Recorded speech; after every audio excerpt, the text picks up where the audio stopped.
আসসালামু আলাইকুম। সকালের খবরে আমন্ত্রণ জানাচ্ছি আমি মোহাম্মদ ইফতেখার। এবার অন্যান্য প্রসঙ্গ। ঢাকার সাভারে গতরাতে জাতীয় নাগরিক পার্টি এনসিপির সমাবেশ স্থলে বিস্ফোরণের ঘটনায় দলটির অন্তত 4 জন নেতাকর্মী আহত হয়েছেন। সোমবার রাতে থানা স্ট্যান্ড ঈদগাহ মাঠে দলটির পদযাত্রা পরবর্তী সমাবেশ স্থলে এই ককটেল বিস্ফোরণের ঘটনা ঘটে। এনসিপির আহ্বায়ক ও সংসদের বিরোধী দলীয় চিফ হুইপ নাহিদ ইসলামের উপস্থিতিতে ওই সমাবেশে বিস্ফোরণের ঘটনার প্রতিবাদে তাৎক্ষণিকভাবে সাভার থানার সামনে অবস্থান নিয়ে বিক্ষোভ করেন দলটির নেতাকর্মীরা। এই সময় তারা অভিযোগ করেন প্রশাসনের সহায়তায় সমাবেশে ককটেল হামলা চালানো হয়েছে। সালাউদ্দিন কাদেরের রিপোর্ট।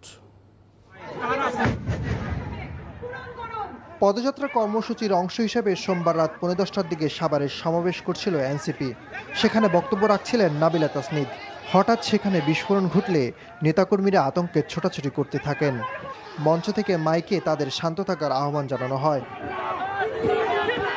বিস্ফোরণের প্রতিবাদে নাহিদ ইসলামের নেতৃত্বে তাৎক্ষণিক বিক্ষোভ মিছিল বের করে সাভার মডেল থানার সামনে অবস্থান নেন দলের নেতাকর্মীরা।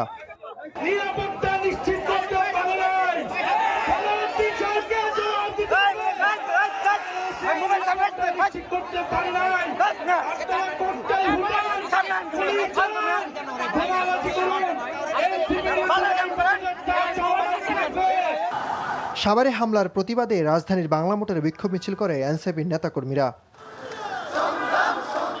এর আগে জুলাই গণ অভ্যুত্থানের দ্বিতীয় বর্ষপূর্তি উপলক্ষে গণভোটের রায় বাস্তবায়ন, কর্মসংস্থান ও সীমান্তে সুরক্ষা নিশ্চিতের দাবিতে গাজীপুরের কালীগঞ্জ থেকে ৩৬ দিনব্যাপী কর্মসূচি জুলাই পথযাত্রা শুরু করে এনসিপি। পদযাত্রা শুরুর আগে সমাবেশে দলের আহ্বায়ক নাহিদ ইসলাম অভিযোগ করেন, সরকার জুলাই বিপ্লবের আকাঙ্ক্ষা ও গণরায়ের সাথে বিশ্বাসঘাতকতা করছে। সমাবেশ থেকে দ্রব্যমূল্য নিয়ন্ত্রণ, লোডশেডিং বন্ধ এবং আইনশৃঙ্খলা পরিস্থিতির উন্নয়নের দাবিও জানানো হয়। এই বিএনপি সরকার গণভোট এবং জুলাই সনদকে এখন অস্বীকার করছে, জনগণের সাথে প্রতারণা করছে, জাতির সাথে গাদ্দারি এবং বিশ্বাসঘাতকতা করছে। প্রিয় এলাকাবাসী, আমরা 5টা দাবি নিয়ে এসেছি। এই গণভোটের গণরায় বাস্তবায়ন করতে হবে, যার মাধ্যমে সংস্কার হবে, দেশে পরিবর্তন হবে, যেটা আপনার আমার আকাঙ্ক্ষা ছিল জুলাই গণ অভ্যুত্থানে। মাসব্যাপী পদযাত্রার কর্মসূচিতে সারা দেশ প্রদক্ষিণ করবে এনসিপি। সালাউদ্দিন কাদের, এনটিভি নিউজ, ঢাকা।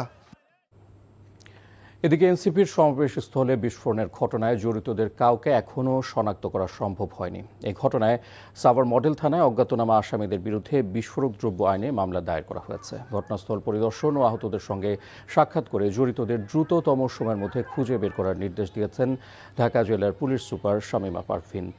এই ঘটনায় ঢাকা জেলার অতিরিক্ত পুলিশ সুপার জাহাঙ্গীর আলমকে প্রধান করে 3 সদস্যের তদন্ত কমিটি গঠন করেছে পুলিশ। পাশাপাশি অনুষ্ঠান চলাকালে বিদ্যুৎ চলে যাওয়ার বিষয়টি গুরুত্ব দিয়ে খতিয়ে দেখার কথাও জানিয়েছেন পুলিশ সুপার।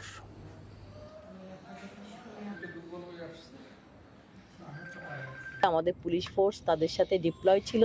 কেন ওই মুহূর্তে বিদ্যুৎ চলে গেল এবং বিদ্যুৎ যাওয়ার পরবর্তীতে আমরা যতটুকু জানতে পেরেছি বিস্ফোরণটা ঘটেছে।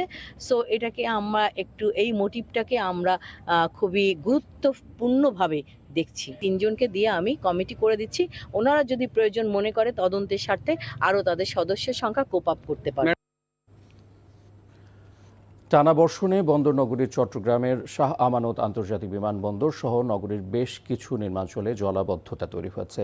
চট্টগ্রামে 2 দিন ধরে টানা বৃষ্টিপাত হচ্ছে। নগরীর আমবাগান আবহাওয়া অফিস জানায়, আজ সকাল 9টা পর্যন্ত পূর্ববর্তী 24 ঘন্টায় 259 মিলিমিটার বৃষ্টিপাত রেকর্ড করা হয়েছে। বিমানবন্দর কর্তৃপক্ষ জানায়, টানা বর্ষণে এয়ারপোর্টের প্রবেশপথসহ পার্কিং এলাকায় সাময়িক জলাবদ্ধতা দেখা দিয়েছে। এছাড়া নগরীর কিছু নির্মাঞ্চল কাপাসগোলা, কাতালগঞ্জ, জিএসসি, ওয়াসা, তিনপোল এলাকায় হাঁটু পরিমাণ পানি জমেছে। বৃষ্টির কারণে সড়কে যানবাহনের সংখ্যা কম, ফলে দুর্ভোগে পড়তে হচ্ছে কর্মজীবী মানুষদের।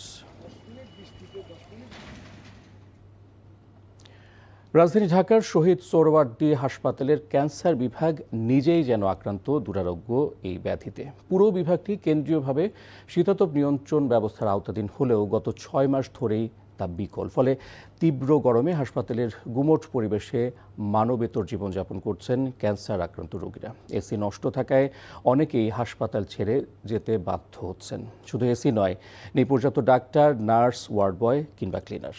ওবায়দুল্লাহ মামুনের রিপোর্ট, ছবি তুলেছেন জামাল হোসেন। লিটন সাহা মানিকগঞ্জ থেকে এসেছেন ক্যান্সারে আক্রান্ত মাকে নিয়ে। গত 6 মাস ধরেই এখানে থেকে চিকিৎসা নিচ্ছেন, কিন্তু এখানকার এসি নষ্ট থাকায় ঘুমট পরিস্থিতি তৈরি হয়েছে। পুরো ওয়ার্ডে ভ্যাপসা গরমে কেমোথেরাপি দিতে আসা রোগীরা কষ্ট পাচ্ছেন। 6 মাস যাবত এখানে আছি, মানে 2 দিনের জন্য এসি ছিল, তারপরে আর নাই, তারপর আপনার ওষুধ নাই, তারপর আপনার ক্লিনার যে বাথরুমের অবস্থা খুব খারাপ অবস্থা, বিশ্রী অবস্থা। তো এখন দেখেন যে ওষুধ পাওয়া যাচ্ছে না ঠিক মতো, আবার 2টার পরে আপনার রাত শিফটিতে কোনো ডাক্তার থাকতেছে না। 2017 সালে তুরস্ক সরকারের অর্থায়নে অনকোলজি বিভাগটি করা হলেও এখন সংস্কারের অভাবে বন্ধ প্রায়।